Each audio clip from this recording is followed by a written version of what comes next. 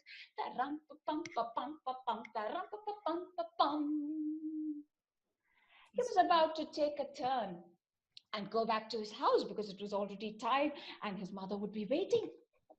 But wait, there was a man standing alone, shivering in the cold, and he was not even wearing a shirt. And he seemed to be wounded. He was bleeding. Oh no! Keshav got really concerned and he ran to the man, removed his coat and gave it to him. "Sir, I think you need this coat more than me now. Please have it." The man wore the coat and he felt so warm, so good. Thank you, little boy. Thank you very much. I was just going by this side when the robbers took me. They just bent me like anything. They just took everything from me, including my shirt. And now you saved me. Thank you very much. I just had this fine horse, my friend, for many years. And I would like to offer him to you as a token of gratitude. Please accept it, little boy, please. The white horse was really looking royal. And he took it. He was not able to, he was too young to ride on it. And so he thanked the man and he pulled along the horse as he walked towards his house. But wait, the story is not yet over. Did he meet somebody else? Well, this time it was not one person. It was a party of people. And those people were all in grand clothes. Looks like they were belonging to a wedding party, but they all wore a worried look on their face, and especially one man in that group, He would walk down the road, look, and then look at his watch, and then again look on the road, at his watch, on the road, at his watch. He was very, very upset and anxious. Keshav was not feeling good about it. He walked towards the man. Excuse me, sir. You look so worried. May I be of any help to you? Oh, little boy, today is my wedding. My bride and her family are waiting at the temple, and the auspicious time is also nearing. But look at me, I'm still here waiting for the horseman to bring the horse. And I don't know when he will be coming. It's been an hour and we are waiting and waiting and still waiting. A horse is what he told. And Keshav again had a horse, a fine white horse, which was truly royal. He immediately offered the horse to the groom. The groom was delighted. He was so happy. He felt so relieved. Oh, thank you, little boy. You're so young, but you have such a big heart. Thank you very much. You've saved my day. Thank you very much. But wait, I have to definitely give you something for what you have done to me. Please ask me what you want, and I shall definitely try to give you that. Keshav looked around, and his eyes fell on the musicians standing. And one of them, you would have already guessed, was a drummer. And he was having a drum. And Keshav knew exactly what to ask for. He turned to the groom and said, "Sir, it's been my long wish to have a drum. I just love a drum. Please, sir, could you please request the drummer to give me a drum? Please, sir." "Of course, little boy, of course, I'll definitely request the drummer." And lo, the drummer was just more than willing to give his drum, because he knew he would be paid enough money for him to get even a bigger drum. So he happily gave his drum to Keshav. Keshav could not believe he had a drum of his own. He thanked the groom. He wished him good luck on his wedding. And he just couldn't wait to share his happiness with his mother. And he ran home. He ran and ran home. And he called out, "Amma, Amma, come here. See what I got." And Amma came out because she had not seen her son so very excited. And surprise! Keshav had a drum in his hand. And Keshav explained the story to her and how he got a drum. And Amma was just more than happy for her son.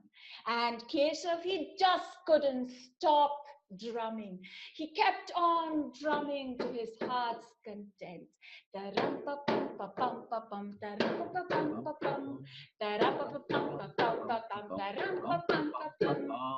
little bit of give and take, so happy it will make.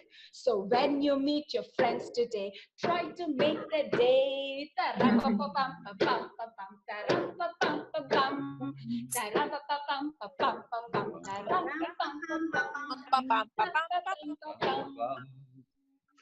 you. I think we all want to break into song there. Thank you so much, Minu. What a lovely verse. Thank you. Story.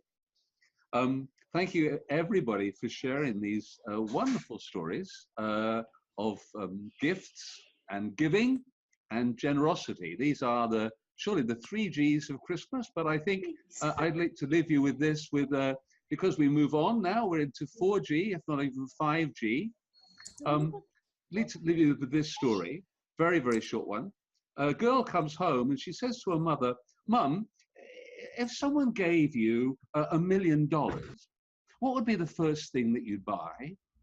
And the mother said, "Oh my goodness me, $1 million? Oh, I wish. Oh my goodness me, what would be the first thing that I would buy?" And at this point, when I tell the story to a live audience, I would stop and I ask them, and I asked various people, so what would you like to have? You know, and the kids will come up with a toy. The parents are thinking, oh, I'd like to buy a house. You know, not $1 million wouldn't get you much for a house in Singapore, that's for sure. And I get these suggestions from the audience. And the mum, she's always very difficult, isn't it? What would be the first thing I'd buy? $1 million. It's very difficult, isn't it? And the girl looks at her mum and says, no, mum, it's very easy. And the mother says, really? What would be the first thing that you'd buy if someone gave you $1 million? And the girl looked at her and said, I'd buy a thank you card. So I think gratitude, okay, is something that is rather important. We tend to sort of forget that, don't we? But I think of all the G's at Christmas, it's certainly as important as generosity and giving. But we really appreciate all the gifts that you have so kindly shared this evening. And on behalf of all of us at the feast, wow, we've got a very happy audience there. So I wish you all a great Christmas if you're celebrating Christmas, or if you have some time off, or if not over Christmas, then certainly at New Year.